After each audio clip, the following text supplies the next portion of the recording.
Welcome to the only daily podcast focusing on compliance news of the day. Each morning, start your day with a cup of coffee and Tom Fox, the voice of compliance, to hear about 4 of the top compliance, corruption, or leadership stories you will need to start your day.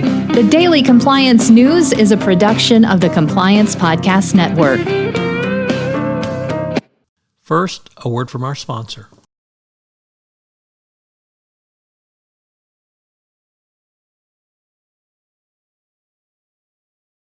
The Daily Compliance News for August 11, 2023, the new due diligence rules.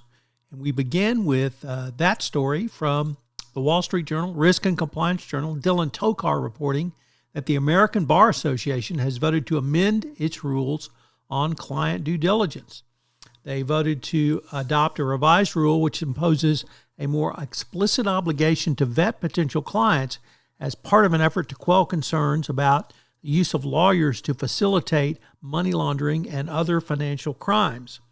In its annual meeting in Denver, it proposed amendments of the ABA rules of professional conduct require lawyers to assess the facts and circumstances of potentially representing a client. Under the new rules, lawyers would also be required to halt work for any client that wishes to use their services to commit a crime. Next up, also from the Wall Street Journal, Risk and Compliance Journal, this time David Smagagala reporting that the U.S. has broadened sanctions against Belarus. The Treasury Department marked the 3-year anniversary of a disputed election of the current president of Belarus by expanding sanctions on the country, targeting the country's flagship airline, 3 other companies, and a government official involved in suppressing a news site. OFAC said on Wednesday the broader sanctions responded to Belarus's complicity in Russia's war against Ukraine and its callous crackdown on Belarus pro-democracy movement. Next up, from Reuters, reports that the United States, Britain, and Canada on Thursday announced sanctions against the former governor of Lebanon's central bank, accusing him of corrupt actions to enrich himself and his associates. The longtime central banker denied these allegations and said he would challenge them, but you have to remember, this is Lebanon, and this is Lebanon's bank, and you can't get into a much more mucked up place than the central bank of Lebanon.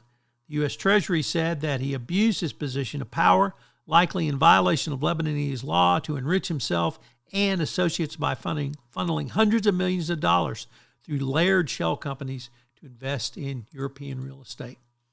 And our final story comes to us from the Financial Times, which reports that lawyers are now objecting to the PCAOB's proposed rules that would require auditors to take a deeper dive into fraud risk, and compliance.